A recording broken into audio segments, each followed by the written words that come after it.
For my media analysis assignment, I will be looking at the movie No Country for Old Men. This movie follows three main characters: Anton Sugar, Llewellyn Moss, and Sheriff Bell. To begin, Moss is in the desert hunting when he stumbles upon this gruesome, just murder scene. And at this scene, he finds a duffel bag. He, in this duffel bag, there is $2 million. Moss is not someone who's very well off financially, so he ultimately will take this bag for his own and he brings it back to his trailer park to his wife, Carla Jean.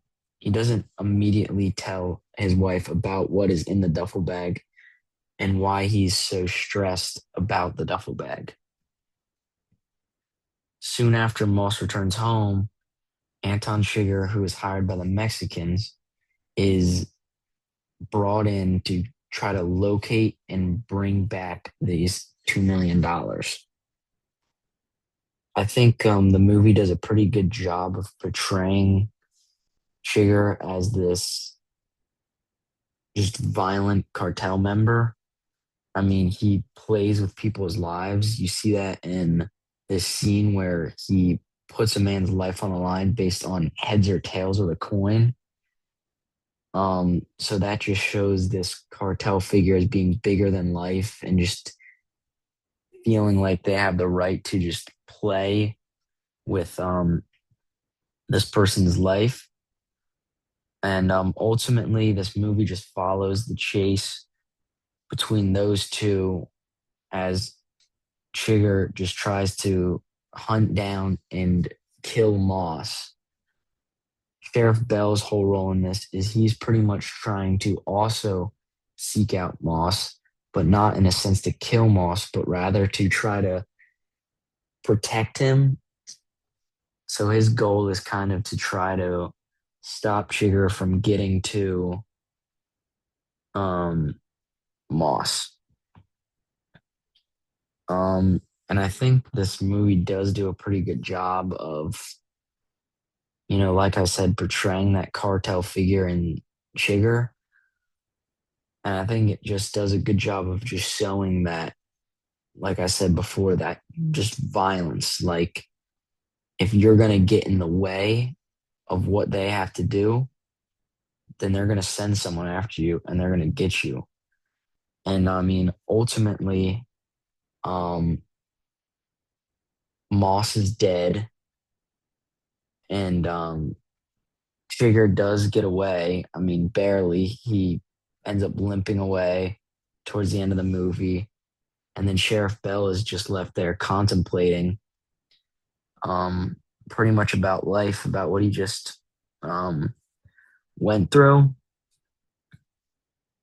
Um, I would say this film also, I would say it does to an extent glamorize that role as being a hitman hired by the cartel. I believe it's called a Sicario.